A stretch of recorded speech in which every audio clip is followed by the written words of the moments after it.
Is by Joachim Garraud, Trovarsi, Hugo, Franck, Martin. Attend the exclusive MCV movie premiere, 7:30 p.m. Doors, 8 p.m. movie projection, 9 p.m. Q&A, 9:30 p.m. live performances, and enter a chance to take home over $4,000 of music gear by Isotope, Novation, Electron, Track Club at midnight. Saturday, January 14th, MCV night in San Francisco. Tickets via grayarea.org. Hey. Woo! Hello. Are we live? Let's see if we're we're live. live. I think we're live. I think so. It's 6 p.m. on the dot. I like that. 6 p.m. on the dot. I never that. started a live stream that prompt. As a lot of French people around in the stream live, we have to be on time. Okay. All right. Let's see if anyone is here. Anyone is here? Okay. So let's see the chat. What's going on the chat? Okay. Let's see on the chat. I'm going to tweet that we're live. Okay. We're live. So guys, welcome, and feel free to drop your question right now in the chat.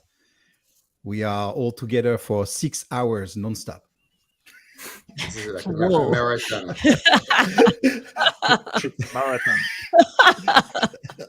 Until tomorrow.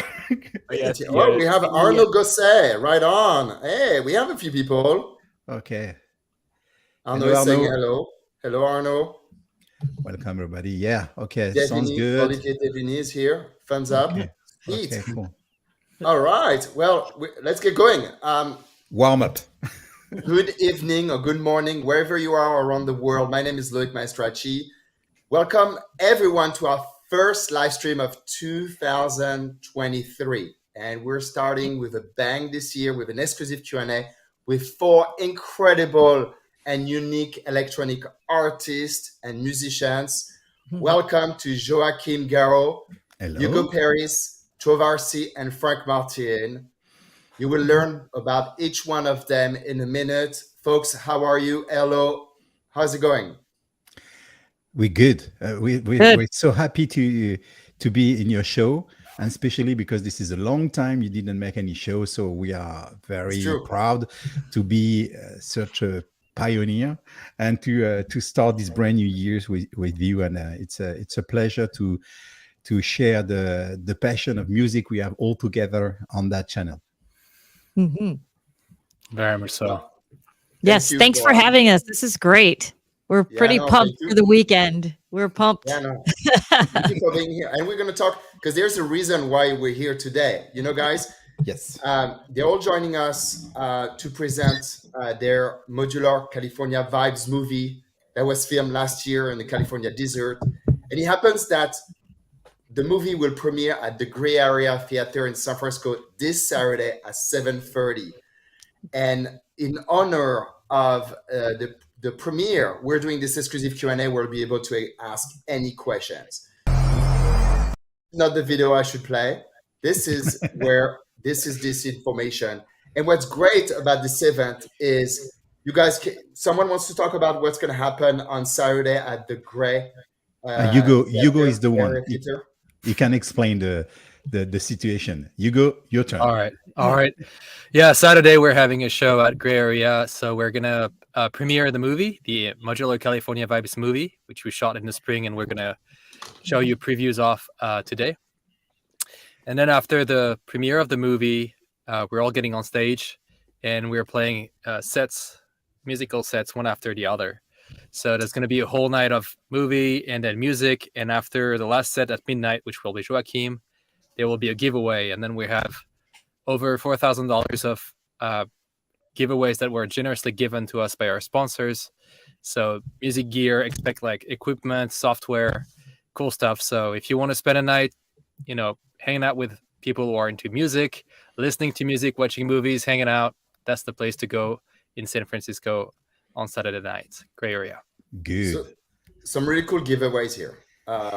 Can I cheat and get one of them? Or not really? but you're coming, so it's okay. Oh, I'm coming, so I might win one. Okay, great. So you guys, we're meeting virtually here for this exclusive Q&A. We're going to ask a bunch of questions about the movie, and you will be able to ask a bunch of questions about the movie. But also, we will be giving away a pair of tickets. Is that true? Correct. Yes. Great. So We'll figure out how we're going to give away, but we'll give away a pair of tickets. And also, you can see the banner below. If you don't win the tickets, Music Expo is giving you 20% off. Well, actually, those wonderful deal. It's a good deal for the night. Good deal. So I may have actually, Frank, I may have got you Jean-Marc to come to the concert because I spoke to him 2 days ago. But yeah, if you want to get your own tickets or you want more people to join, make sure you register using Music Expo 20 at checkout. The instructions, we'll leave the instructions below in the ticker so you can register. So I'm going to look at the comments quickly. I see a few people joining us. I see David Young from LA. Hello, David. Thanks for joining. Tyler. Oh my God, look who's here. Hello, Tyler and Patrick watching us. Good to see you. So you guys make sure we encourage all of you to ask questions. I have a few questions for them to answer, but if you have any questions about the movie, the process, whatever you want to ask, drop the questions. We'll flip them on the screen. But I have a question for everybody because I know some of you, I don't know most of you, and it's probably the same with our audience today. And I want to ask, can you tell us, that's a question for everybody, but can you tell us your background and how you got started in electronic music? Who wants to start first? Trovarsi, she starts. Oh, okay. Well, I started by playing the piano, doing some vocals, and I grew up in the early 90s going out and listening to electronic music, and I immediately had a love for it then. And I guess I'm kind of giving you the speeded up version of this story, but basically I sang jazz, blues, played the piano, started getting more into house music and that. And I actually sang a couple tracks for people as demo tracks. And then I was like, you know what? I wanted to produce my own music. And then it sort of just took from there, basically. And then, yeah. So it's been a journey, it's been fun. First learning production. Ironically, the more I've gotten into production and adding modular synths, I haven't done a whole lot of singing, but yeah, I really enjoy it. Wonderful. She's great. Wonderful. Great. Who's next? Yeah. Hugo.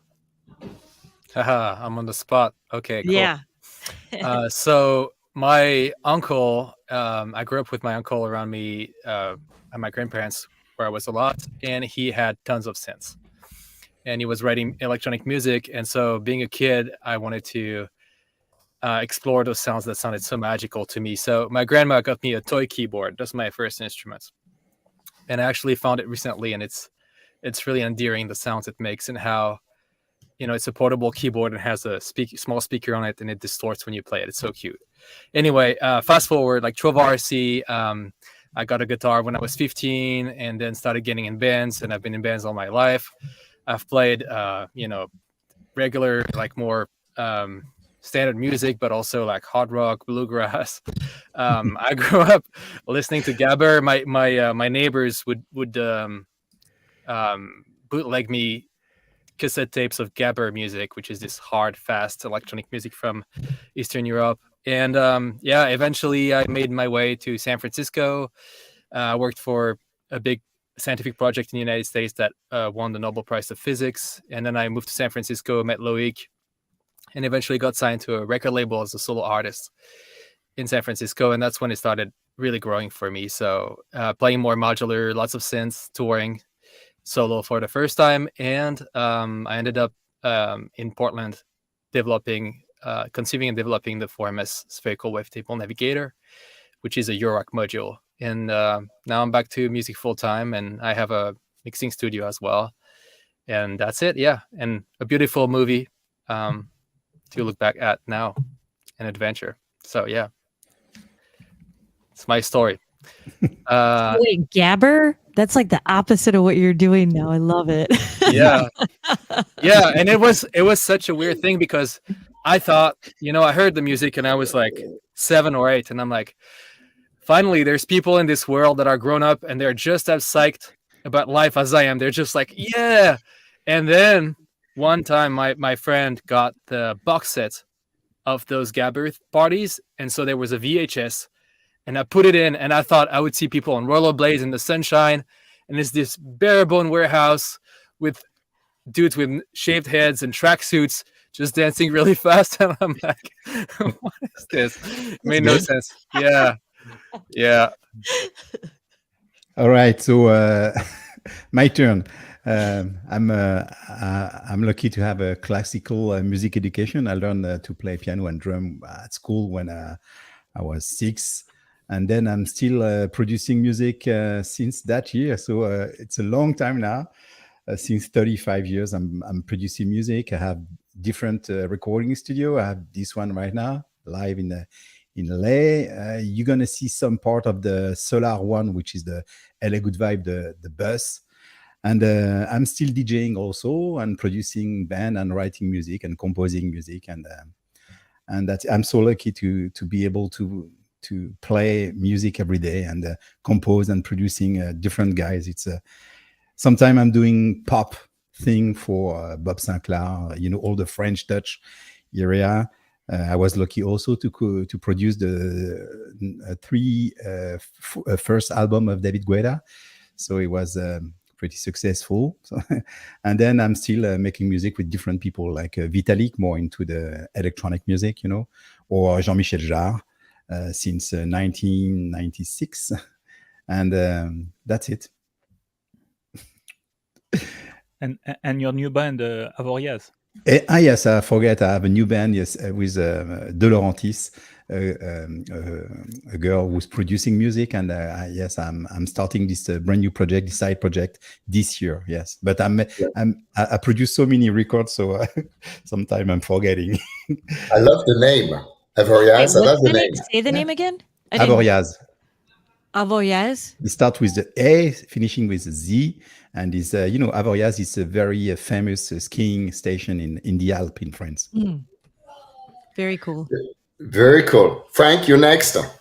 All right. So listen to electronic music, Jean-Michel Jarre, Vangelis. I went to do studies in Marseille, and I met some crazy people that were doing experimental music as part of the, I think, Jean-Claude Risset group. And swapping. And so I was part of the Jean-Claude Risset group, and I don't know why I like experimental music, but I didn't do much. I went to Fiji, did kite surfing, and then I came here in San Francisco, and the water is too cold, so I had to find something else. And I watched this documentary, A Dream of Wires, and this is a crazy shop in San Francisco called Robot Speak. So I went there, look at it, and got convinced to buy some equipment. I met Hugo that was still in San Francisco, and I started to get into my journey of making modular music. So I'm more on the crazy side, experimental, and also I like a spatial sound. So I moved my Eurorack to quadraphonic. I listened to Suzanne Ciani, and I heard her in quadraphonic, and you can talk about it, and when you listen to it, then I say that's what I want to do. So that's what I'm doing now. And this is true. I Dream of Wires is really an amazing documentary. Yeah, we're happy to produce this documentary, because this is, for me, that was the first time to be able to have people on board in my recording studio, the Solar recording studio, and then going on the small tour and going across a different adventure and trying to see if the pitch of the movie was can we just try to see if there is a direct impact of the landscape on the music, if there is any variation regarding the landscape or the solar energy, and how this is going to be converted into the music. So that was great for me to go on that trip with Hugo, Franck, and Trovarsi, because we have all together different genres, different styles of music. And that was great to check that on the techno style with Trovarsi, more on the experimental style with Franck, and more on the, let's say, not house, but let's say more melodic with Hugo. And that was great to make that test, and going to 4 different locations, doing 4 tracks in 4 days with 4 producers. I like that pitch. We we're gonna play an extract and we'll come back to it. So you Okay. guys, this is we're gonna play an extract of the movie and we'll be right back in.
Yeah. All right. So very cool. Very cool. So, Hugo, can you speak? How you about the approach of creating the music for the film?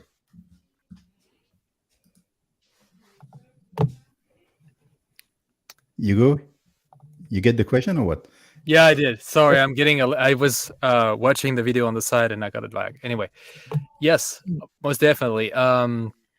So for creating the music, well, it was kind of wild. So basically, we woke up at 2 a.m. from Joachim's place to get in the bus and leave, and then we arrive in Trona Pinnacles, and we're all thinking like, hey, we're gonna chill, we're gonna talk about how we're gonna go about it. And then Joachim at 7:30 a.m. Hey everyone, let's get out, set up your gear. We're going. And we're going what? We're doing what? And we just started working just right into it. And I think that was very positive to not have much time to think about it because it prevents overthinking it. And then Joachim really brought that like energy into it. So we all flowed. We picked spots on the rocks and started Alabama Hills. There was Alabama jamming. Hills, not Trona Pinnacles. Just to. Oh yeah, that's right. Yeah. Alabama Hills. Yeah, Trona Pinnacles is the video we just watched. Yeah. Yeah. So we did a lot of sessions outside, pretty much jamming, but multi-tracking what we were doing, and then would go back into the bus and do some edition, production, denoising, and then some overdubbing, layering, some mixing. And then we also took some work home and did some extra production back home in our individual studios. Yeah, just to give another detail regarding the production of the music, the idea was not to produce music for the movie. We made music on tour during the trip, and then using all this music to produce the music for the movie.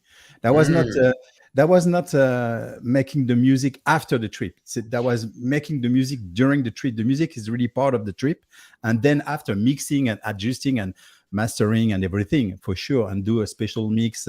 And thanks to Franck for doing the Dolby Atmos mix, because that was great also to have a special Dolby Atmos to be played, and the 5.1 also. But the way of producing music was not like a regular or classical way to produce music for a movie. Because you were while you were traveling with this van, you had the studio in the van. Yeah. And maybe we can show. You have a picture maybe to show, no? We have maybe a picture to show show it. I know you set up the equipment outside of the van. This is how it looked like. Yeah, that was outside. You can see all the mess. Equipment. All the cables. That we have got very different style of music. So the game was let's bring the gear and then let's follow each other. So we are used to perform with other people, but you still need to get in tune with each other and the vibe and the rhythm. And then let's do some music together. Then we find a groove between ourselves, and then we record that, and that creates all the stems for being able to work on the mix. But you're right. Inside, this is a recording studio, and just for people to understand, we perform outside, but also inside during the trip. Because when you traveling in a lot, like 4 or 5 hours during the day, that makes sense to use that precious 6 hours to produce music on the go. So and especially because with the solar energy, you still have sun even when you're driving. So you still have a constant energy coming in the bus. So we use this energy to produce music on the go. And that's why the recording studio is inside the bus. But let's say a part of the live session was outside because we really want to be in love with the landscape, So, but you will see in the movie, sometimes you have like a half team, 2 people working inside and 2 people are jamming outside. So that was really free, like a lot of freedom, Yeah, and you also have like some restrictions with the elements outside because it's so hot. There's only certain times you can go and play outside.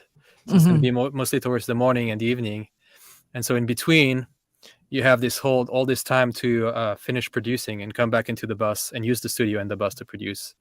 How hot solar was power. it? Hot, it was like I know in Celsius, but in Fahrenheit was like Fahrenheit was around more than 100, 110, something like that. That's why I remember the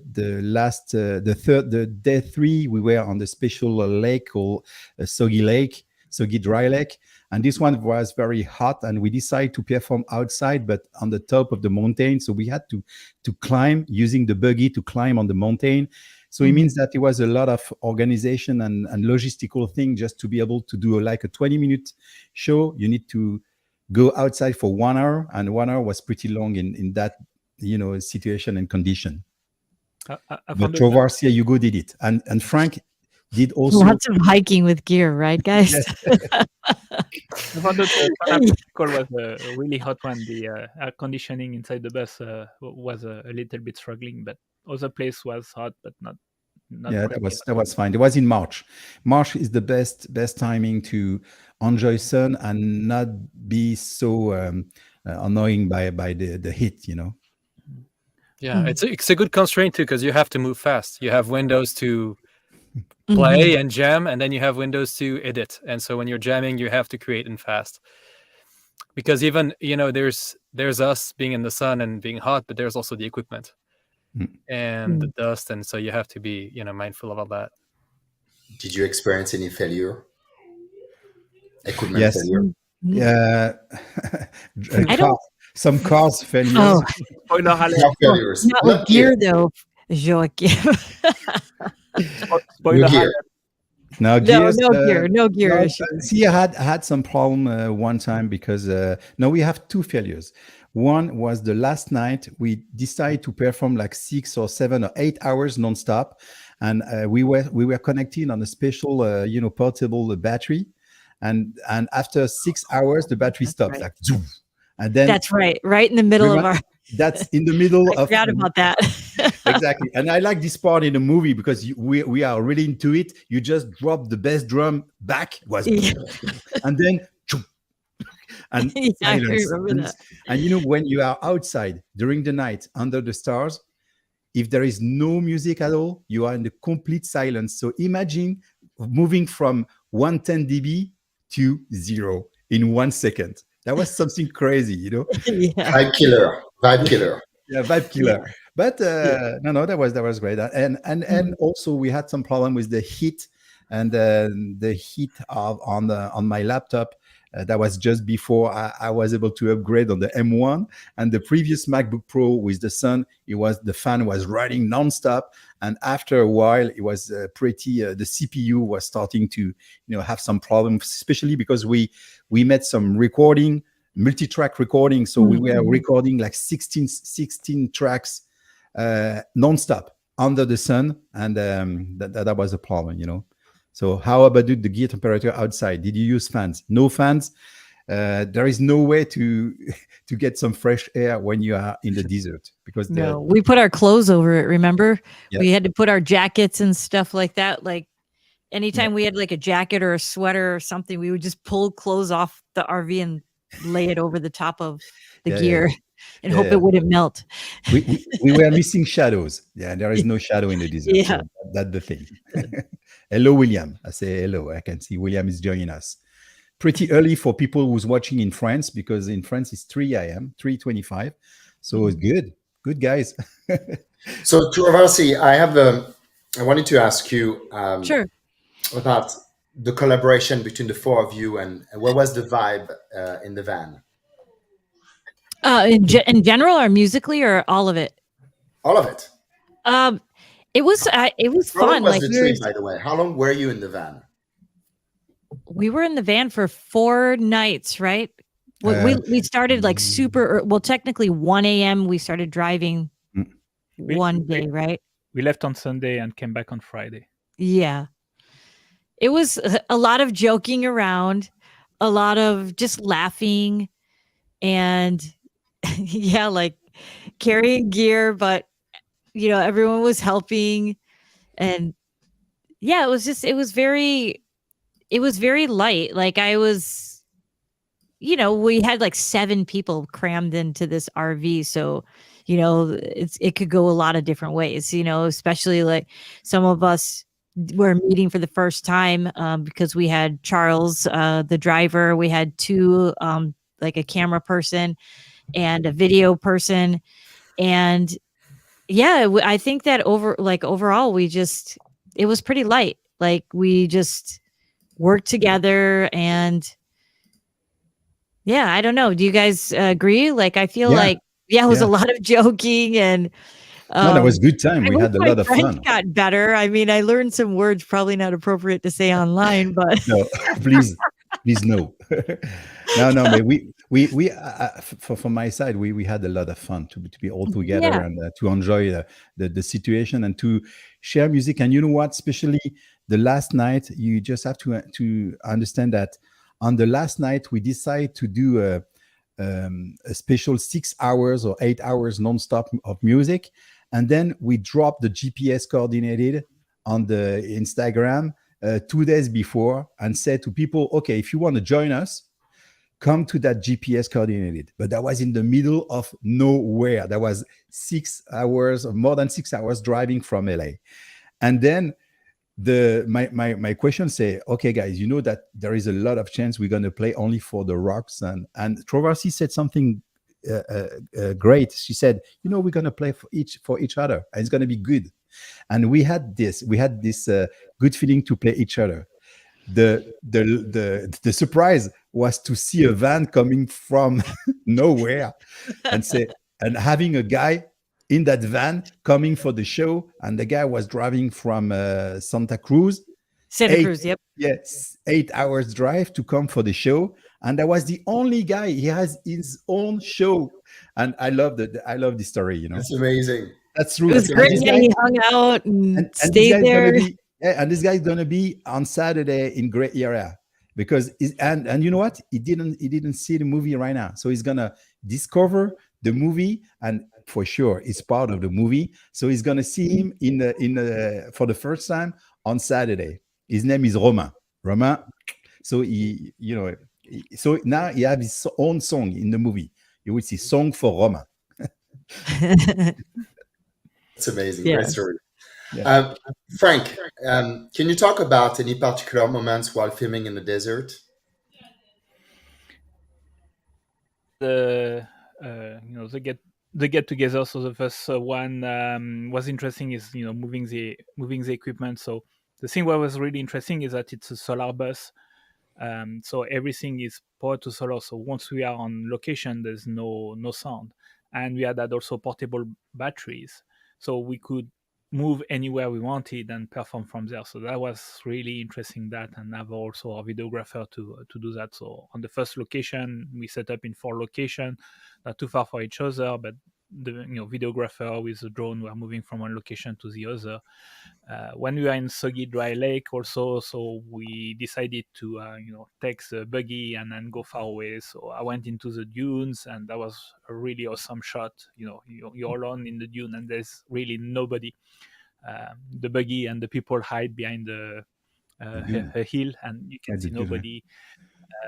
Also, this spot from I see on the picture from Trondheim Pinnacle, so you can be away from the bus and perform in some really cool location, and also with all this light up the hills, the mountains, and do some really awesome show. Hugo and Trovarsi also went to another location on their own, and really awesome shots in the middle of the desert, like really shows the space.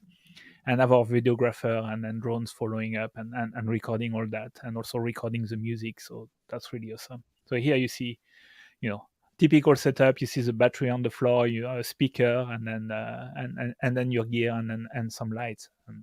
And that's really I love this picture. I love this. This one, the one with Frank. Can you go back? This one. Can you imagine? He's just performing solo with the bukla, the battery, the headphone, and then he was working on his own set. And then after that, we have to re-record that setup in the bus.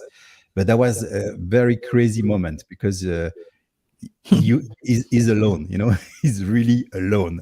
And you will see in the movie with the drone shot, there is nothing around, just a little point in the middle of the sound, and this point is just a guy who's playing and enjoying music. And really hot outside. Yep. Yeah, there was some really magic moment, like this picture here. So you're in the desert, but you can see the snow on the mountain just in front of you. So yeah, you're right. It's really really magical. And I think also some of these places, you see them sometime in the Hollywood movies when they do, that's a lot of shot for location. So that was really interesting to be in this various location.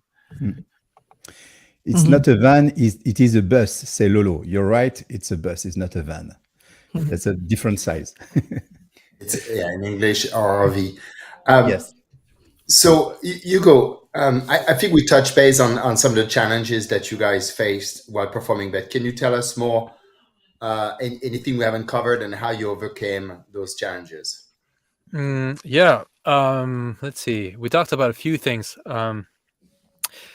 Frank mentioned the sequence with Trovarsi and I when we went on top of a hill, pretty tall hill, and shot a sequence. It's beautiful. And there's nothing around, and the drones are like really far up, so you can see the mountains with us playing on top, and then nothing. It's just amazing. And just the experience of being up there, Joachim was talking about Frank getting to play in the desert on his own, and like us being up there with this view and the wind. I don't know if you remember Trovarsi, but that was pretty amazing. Like, it's one of the highlights of the trip for me. It was beautiful. I was a little scared to be like going up, just because he was like, trust me. We're like, okay, like we trusted him. He took us like basically almost like a straight incline up over the rocks. You remember? But with the car. With the car. That was crazy. Yeah, with the car. Yeah. It was beautiful. It was amazing. Yeah. I would say like it would have been nice for us. I know we had a mission and to have this specific experience. It would have been great to be able to stay like another day or two just to have more time. Just to hang out. I mean, you know what I mean? We did hang out, but you guys know what I mean. Like we had an agenda, we had things that we wanted to accomplish, but it would have been nice to have like after, just or do it again maybe and just hang out. No, but the thing, you're right, Trovarsi. I was a little bit frustrating about the time, because the time was running too fast. And for example, people, they just to understand that to be able to record like 20 minutes live performance at the top of the mountain means you need 2 hours to set up, find a location, go there, plug, be ready with the drone, the good battery, the not too much wind. So at the end of the day, because the sun go down around 5 p.m. and you remember it was night at 5:30, so the day are very short. So that's why I try to wake you up in the morning, say, hey, come on, I know that's 7 a.m., but we have a lot to do, because I know how the times go fast, especially in that situation. And it did. It went really fast. Yes. And as a producer, I have some mission a day, a list, checklist to do. Yes. No, like it was great. Like we were, on top of everything. I think it was just because it was so beautiful and it was such a great experience. Like I've never had an opportunity to do this before. And I enjoyed being out there with you guys. So it'd be nice to do it again. You know what I mean? Like, yeah. Understood. Like, I want to do it again. Roger that. All right. That's part 2 of the movie in the making.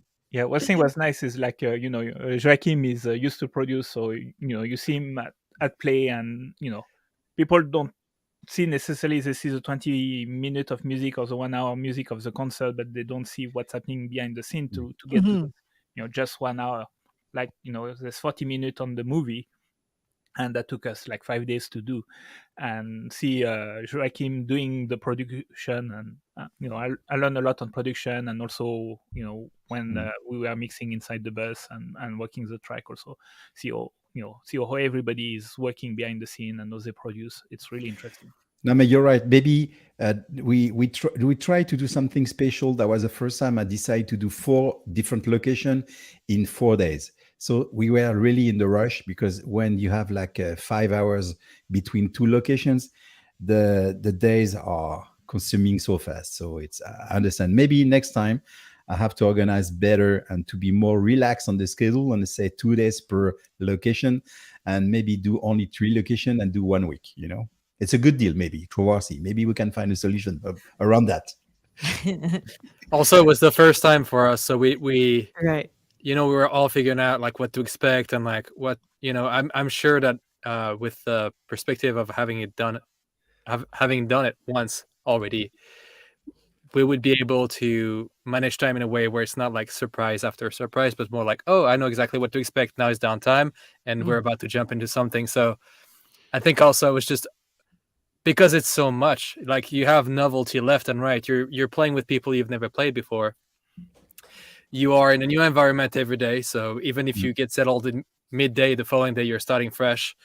And then you are you're not playing in your studio, you're playing outside and not even a venue. So it's not set up to receive you at all.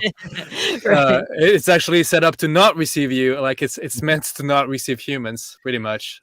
So this part of the challenge is very interesting. And I think Trovarsi or Joachim was saying that we took the buggy up the hill when we shot that shot with Trovarsi, and that is a tool that really helped us. You can see it here. It's a 4-seater. Really helped us carry equipment, because even when on shots that seem close to the bus, it's pretty holding the equipment all the way to a location, even if it seems like it's a few blocks away. It's actually really hard, because you have the heat. You have a lot of round trips to make, because there's cables, there's stands, there's synths, there's laptops. So you need the buggy. You really need it to get the location. So that was one challenge that we felt, besides time. Maybe the buggy we just rent it and get in on the trailer and just behind the bus. It's the way we are just driving all together with the trailer non-stop for 5 days, and during all the trip from LA, all the trip, and then back to LA, like a big loop. I'm going to play an extract of the movie where you perform, and then Joachim, we're going to talk about the music. Okay, cool. Let's see this.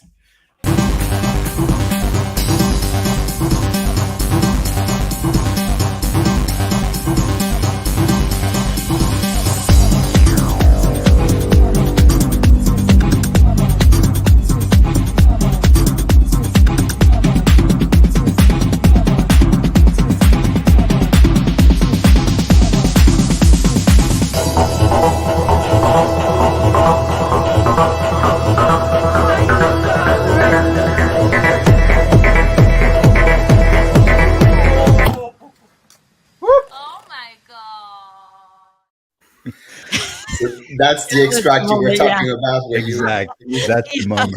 Forgot about that. But my question is, how did you approach live performance and the process of, you touch base, but really let's encapsulate how you approach the performance, the production, and the film. I think everything was done in the same time, and that was the first time. I was pretty in the rush for that because we decided to do the production of the movie, do the production of tracks, do creating some tracks, remixing tracks, and everything have to be done during the slot of the trip, because one of the idea behind this trip is to produce 100% music powered by the sun. So it means that when we start to every minute was used to produce element. So when we done with the recording station on multitrack, after that we jump in the bus and starting to produce and to separate tracks and to starting to produce the song, because we know that we're going to need music for the movies. So that was I think the organization was pretty good. That was pretty intense because delivered 4 tracks, and the good news it's the album going to be released on the 17th, so in 5 days. The album with 4 original songs produced during this trip going to be released on the Track Club. I'm right, Hugo? Huh? Yeah, Track Club, but it's actually 5 songs because we have an extra mix. Yeah. Yes, you're right. Sorry, there is 4 original and there's 2 mixes on the track one. So there is 5 songs on the playlist, and it's going to be available on the 17th January 17th. So yeah, so happy about that, to be able to produce music and also to get good shoot. And to be really honest with you, until the end, I was not sure we're going to have enough material to do a movie, because having only people turning knobs and connecting cable and making some strange music, I was just afraid about the whole content and to find a story, But by luck, we had some problems, and the problems was helping to get the story built at the end. And then that's why I'm happy to have this 40 minutes documentary long, because there is a real story from A to Z, and there is a really you can see the evolution in the trip. And even around minute 35, this is close to the end, you can feel that this is the end. This is a little sadness in the atmospheres, and this is the last day on Big Bear.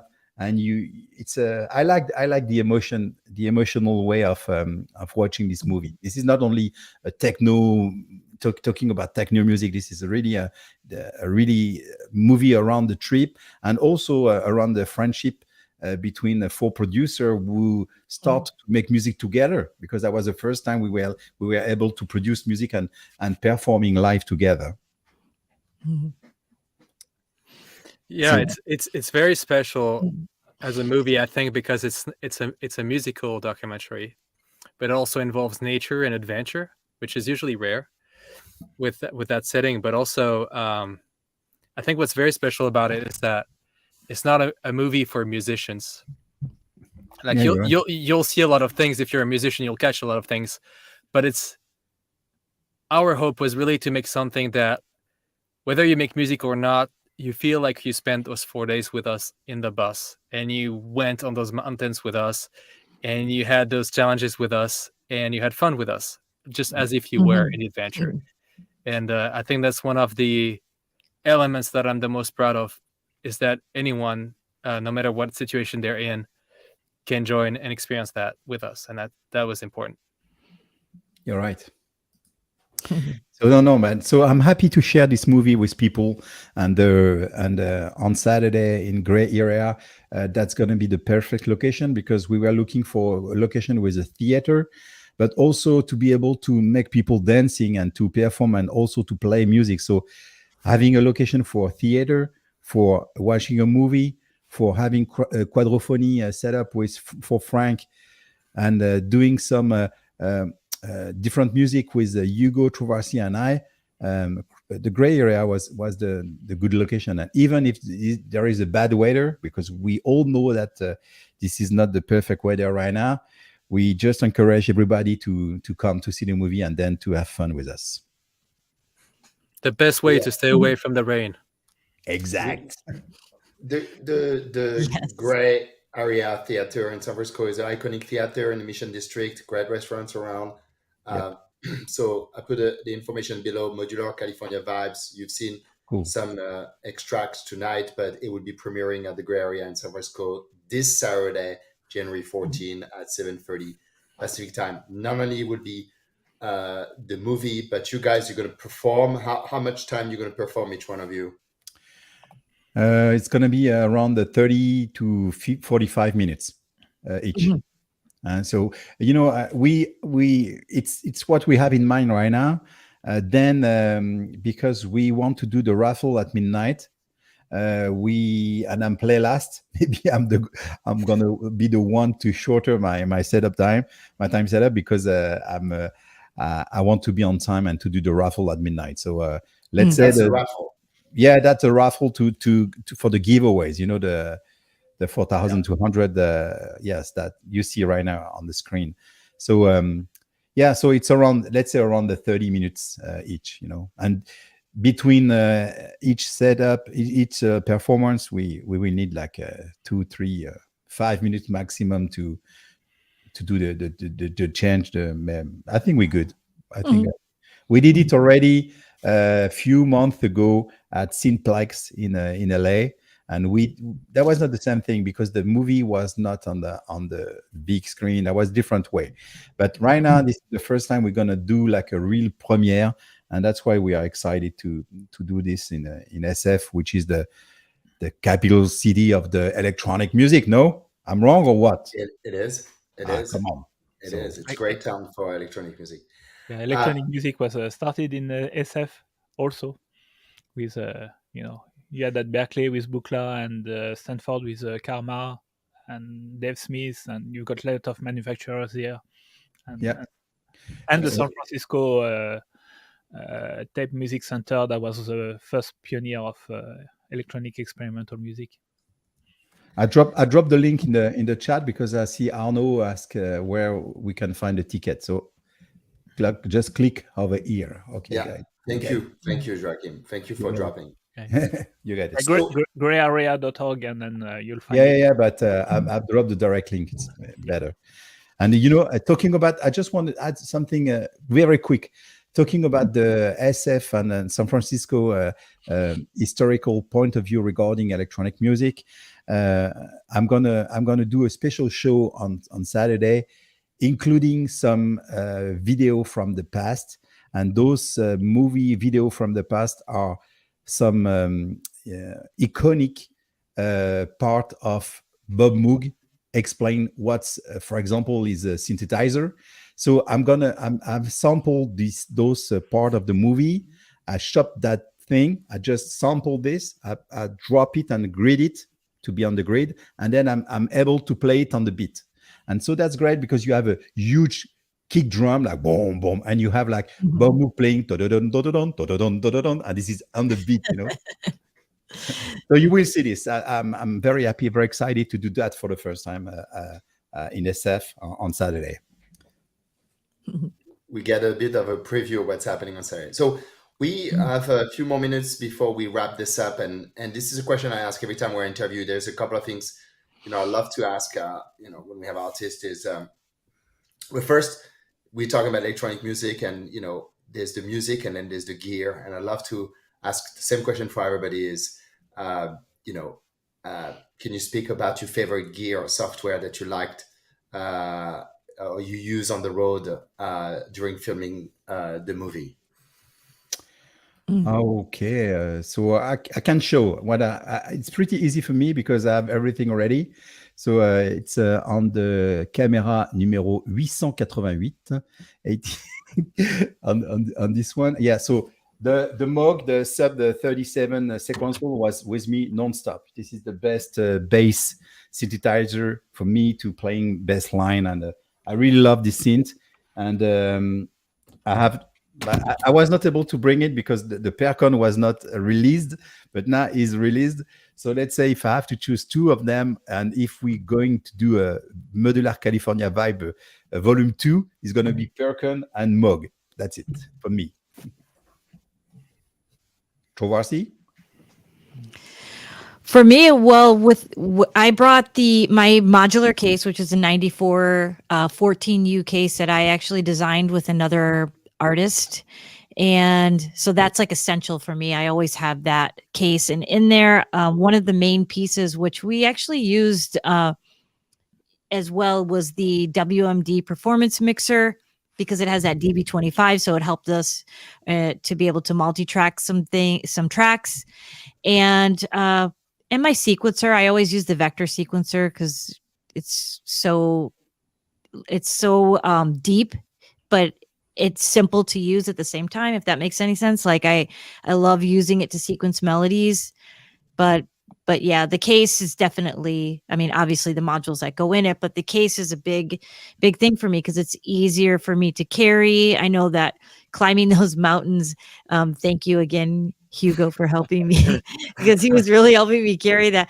But yeah, that case is just, it's meant to travel, you know, even though it's a modular case, it can fit in an overhead. It's easy to tote. It's not long and overwhelming, but yet it can pack a lot of modules in it, being that it's 14U. Yeah. Frank? Yeah, so you see on the picture, I also brought some small mugs, Subharmonicum, and what was it? What's the name on it? The two mugs. And also my case. So I've got a Aurora case, and as I do quadraphonic, so there's not too many module quadraphonic, and I'm very grateful that Shakmat is making some quadraphonic modules, and that's what's the heart of my system. And also there's a local manufacturer, New System Instrument, who has made some very interesting oscillators and CV controllers, and is really taking a different approach. And also he has got one quadraphonic module, which is, I don't know, the quadraphonic equivalent of a mid-side, and that's also really interesting. So I specialize. I like to make the sound move, from one speaker to the other. Even when I was stereo only, I like to move the sound and make an environment. So that's the interesting part that I had with my system, and being able to add this dimension in the creation, to be able to specialize the sound and place it in different location. Not having necessarily to EQ the sound so they don't overlap each other. Here you can leave the sound as it is because they will be in different place. And working with everybody and also trying to find the vibe. I was mainly doing finding my spot, like doing texture in all the melodic and bass lines. So working on that. And the 4 speakers. Yes, I brought the 4 speakers too. Yeah. I'm crazy because I say I'm bringing my 4 speakers. Why do you need 4 speakers? I'm bringing my 4 speakers. That was great. And Hugo? Yeah. So for me, I have a modular background too, like Trovarsi and Franck, with designing the Swan and playing modular for I don't know, 5, 6, 7 years. I forgot, lost track. Anyway, but I brought the modular for sure, and I played the Swan. You can see here my 2 rows of Eurorack, and it's a 4MS case that I modified for traveling, for touring. But I also have been really drawn to instruments that are more deterministic, where you can actually play an interface. So having the Novation Summit really made a difference for me because it has a keyboard, and it's a super powerful sound engine. So I could actually perform with it, and that was really helpful in giving me the fluidity I needed to adjust to my teammates, to what they would play, because modular can be nice when you play on your own, but a bit trickier when you play with other people. And so with the keyboard, I could really just react if there was a change of key, or just try to bring a different atmosphere. That gave me this flexibility.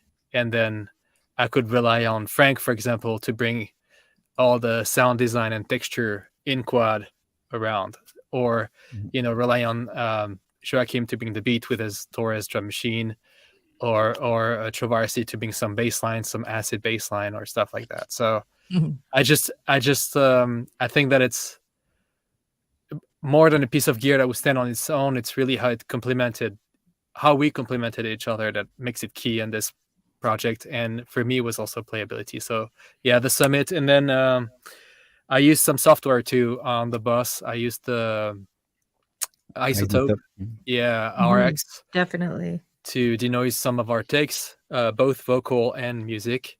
And also Neutron for mixing, and Ozone. The album was mastered in Ozone. Master going to be released Jan 17th. Yep. Right. All platforms. All platforms, right. Yeah. And that software was so handy because remember when we did the interviews and it was so windy. Yeah, remember that. So yeah, it definitely came in handy for us for that. The thing what was nice also is that we knew each other's, but we became friends and we started to know each other's personalities, and being also in the environment.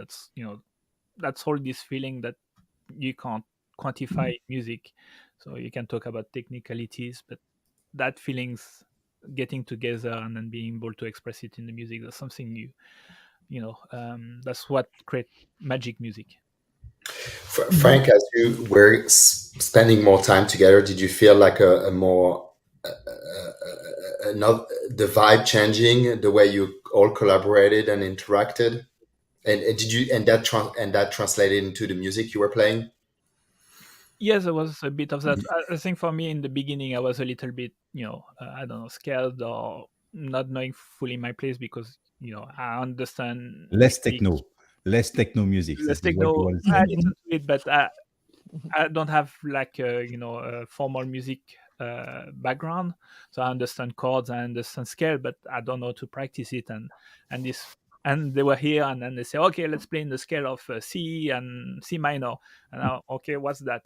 I need to listen to it, and then I'll turn the knobs, and then I'll get there. And that was really hard to get, very quickly into the song. You've got 5 minutes, do something. It takes me like about 30 minutes to listen to something and find the right settings to get there. And that was really challenging. And then by the end of the trip, everybody was helping me. Everybody was helping me, and I found my place, I found my groove. No. Franck, he have a very special scale. That's this Franck scale. It's something unique. It's special notes and special frequency, and you try to adjust one, but you. It will alter your mind. It's just like yes. So yeah, sometimes there was something special to have Franck join us, especially when we were more in the classical way of producing music.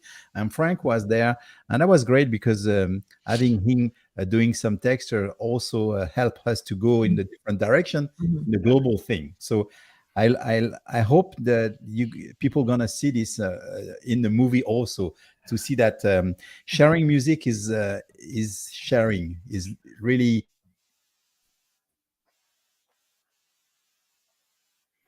mixing those two music. There is something new coming from that mix, and I like the fact of merging different inputs, and especially having people like Franck Trovarsi or Hugo on board of a good vibe. That was great, So we're coming to an end, and I really appreciate you guys spending the hour with us. Really appreciate. Thanks for having us. Yes. Yeah. Look, this is great. So Joachim, I think we drop. Wanted to talk. I wanted to ask you. That's another question before I wrap up. I love to ask people what they listen to right now. So anyone wants to go? I know Franck shared with me a playlist. There is actually on Spotify a playlist, but if you can talk a bit more about it, there is actually a hashtag Modular California Vibes playlist on Spotify. You guys, if you use Spotify, make sure you subscribe. But what is this music? The first track, I know the first track, The World Is Mine, was a track I produced with David Guetta, but this is back in 2003, I believe. That was 20 years ago, no? So I don't remember. I remember that track, yes. But let's say it's very pop compared to what we are produced in the desert. So, but that's a great way of people to understand where I come from.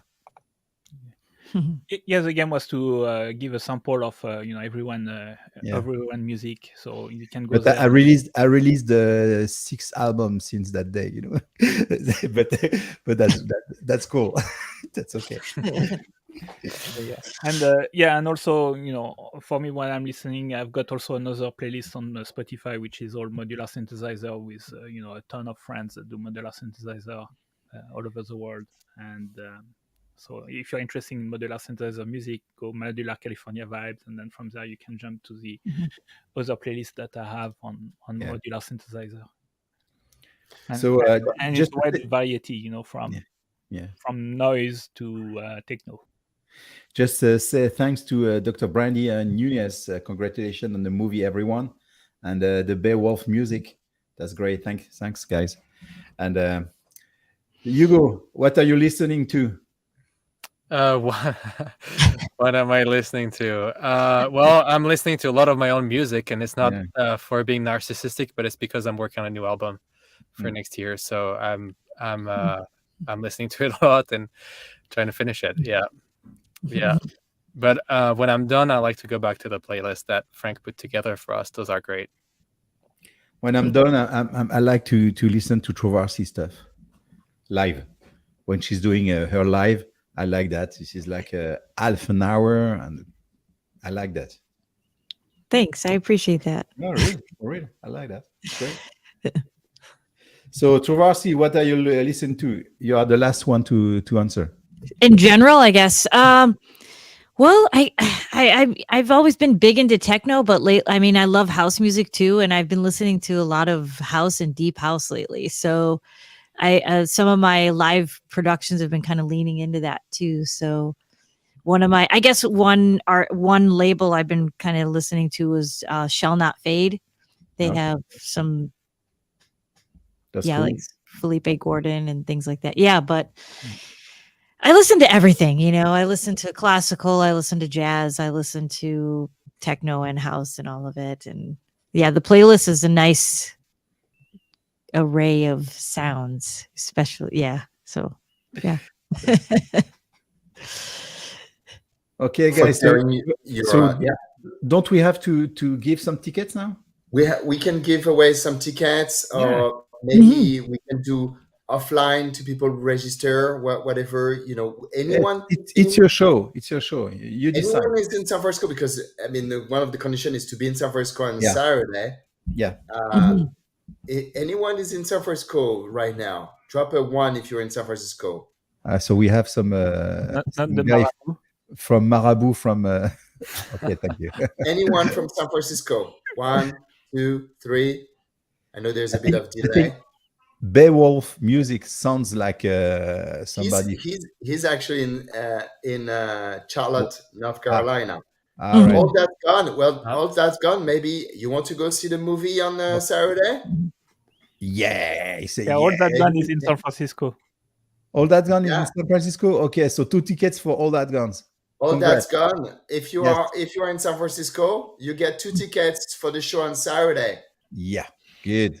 Oh, there's one more too. I know Marcel. All right, so 1 each. Why don't we do 1 each? No. Let's do. Let's do 2 and 2. Allez, we can. All right, 2 and 2. All right, Marcel. All That's Gone. You're the winner of 2 tickets. Bravo, Marcel. Congratulations. You guys hit me up and I'll take care of it. Okay. Make sure you email me your contact info that you want 2 tickets to the show on Saturday. And for everybody else, if you want to register, feel free to use the 20% code of 20% off, 20. which is great. So reminder that we all 4, Joachim, Hugo, Trovarsi, and Frank, will be at the Gray Area Theater on Saturday night January 14 at 7:30 to premiere the movie that we talk about tonight. Plus, each one of them will do a performance, and around midnight there will be an amazing giveaway of gear and software. So make sure you come and hang. And you guys, thank you so much for the time today. It was great to have you. Thank you, Thank Loic. you. And at the gray area, we'll be in the crowd, so come and say hi. Don't be shy. Yeah, and come Yes. say hi. Yeah, So please say hello. come say hello. And on that, thank you everyone for tuning in, and see you next time. Thank you, Loic. Thanks. Bye, Have a guys. good one. Bye-bye. Bye-bye. Thank you.